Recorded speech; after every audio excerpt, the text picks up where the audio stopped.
तिसरी बालभारती भाग 4 धडा 23वा रमाई भीमराव आंबेडकर पान क्रमांक 6। रमाईंचा जन्म रत्नागिरी जिल्ह्यातील दापोली तालुक्यातील वनंद गाव येथे झाला। त्यांच्या वडिलांचे नाव भिकू धुत्रे होते, आईचे नाव रखमाबाई असे होते। त्यांच्या घरची परिस्थिती अत्यंत गरिबीची होती। अशा वातावरणात त्यांचे बालपण गेले। भीमराव रामजी आंबेडकर यांच्याशी त्यांचा विवाह झाला। सासरी त्यांचे नाव रमाबाई ठेवले। भीमरावांना सगळे बाबासाहेब म्हणत। 1907 साली बाबासाहेब मॅट्रिक झाले। मुंबईतील पोयबावडी येथील चाळीत ते राहण्यास गेले।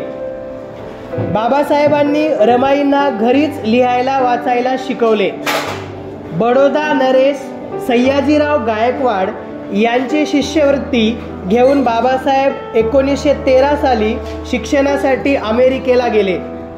त्यांनी पदवी प्राप्त केली तेव्हा रमाईंचे सासरे रामजी मालोजी आंबेडकर व दीर आनंदराव यांचे निधन झाले होते। त्यामुळे कुटुंबाची सगळी जबाबदारी रमाईंवर पडली।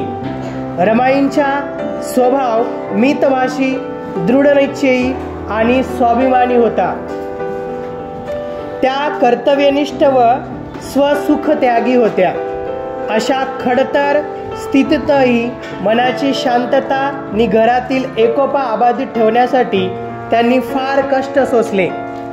बाबासाहेबांच्या अनुपस्थित त्यांच्या विधवा भाऊजाईला व तिच्या मुलाला त्यांनी अंतर दिले नाही। त्यांचे उत्तम प्रकारे पालनपोषण केले। हाल अपेष्टातही कधी कुरकुर केली नाही। काटकसरीने प्रपंच करून पतीच्या अभ्यासात अडचण येईल अशी एकही गोष्ट त्यांनी केली नाही। दीन दलित समाजाचे भवितव्य सुधारण्यासाठी डॉक्टर बाबासाहेब आंबेडकर यांच्यासह रमाईंनी स्वतःला झिजवले। खूप दुःखे वाट्याला आली तरी रमाईने कधी खंत बाळगली नाही।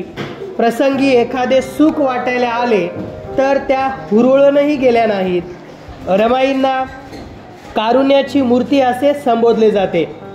त्यांच्यासमोर संकटांचे डोंगर उभे होते तरी त्या कधीही डगमगल्या नाहीत। त्यांनी शांतपणे सर्व संकटे झेलली। आपल्या दुःखांकडे दुर्लक्ष करून इतरांचे दुःख दूर केले। बाबासाहेबांनी आपल्या ज्ञानाचा उपयोग विषमता दूर करण्यासाठी केला। देशात दीन दलितांवर खूप अन्याय आणि अत्याचार होत असत। त्यांचा इतरांकडून नेहमी अपमान होत असे। त्यांना मान सन्मान व मानवी हक्क मिळावेत म्हणून सामाजिक न्यायाचा लढा उभारला। त्यांनी सामाजिक कार्यासाठी जीवन वाहून घेतले होते। अशा परिस्थितीत रमाईंनी संसाराचा गाडा समर्थपणे चालवला। त्यांनी आपल्या पतीस मोलाची साथ दिली। डॉक्टर बाबासाहेब आंबेडकरांनी वकिली व्यवसायात नाव कमावले। भारतीय राज्यघटना मसुदा समितीचे ते अध्यक्ष होते। त्यांनी मसुदा समितीत खूपच परिश्रम घेतले म्हणून त्यांना भारतीय राज्यघटनेचे शिल्पकार असे म्हणतात। बहिष्कृत कार्यकारिणी सभेची स्थापना करून पद दलितांच्या स्वावलंबन स्वाभिमान नि आत्मोद्धारासाठी वसतिगृहांची स्थापना केली। सोलापूर येथे पहिले वसतिगृह सुरू झाले। पुढे त्यांनी शिक्षण संस्थाही सुरू केली। रमाईंनी धारवाड येथील वसतिगृहास भेट दिली। त्यावेळी तेथील वसतिगृहात त्यांना अन्नधान्याचा तुटवडा दिसला। मुलांना खायला एकही दाणा नव्हता। दुकानदाराचे वाहन सामानाचे बिल थकले होते। त्यावेळी क्षणाचाही वेळ न दवडता रमाईंनी हातातल्या सोन्याच्या बांगड्या वसतिगृह प्रमुखांकडे दिल्या। त्या मोडून त्यातून आलेल्या पैशांनी धान्य व आवश्यक ते सगळे सामान आणले। जेवणाची व्यवस्था करून मुलांना प्रेमाने जेवायला दिले। असा प्रसंग पुन्हा येऊ नये म्हणून त्यांनी पुढच्याही काही दिवसांची बेगमी होईल एवढे अन्नधान्य भरून ठेवले. रमाईंच्या प्रेमाने वात्सल्याने वसतिगृहातील सर्व मुले भारावून गेली. त्यांच्या कारुण्याचा ओलावा सगळ्यांनी अनुभवला. रमाई दीनदलितांच्या आई व बहुजनांच्या सावली झाल्या. सर्वांना आधार देण्याची रमाईंची वृत्ती होती.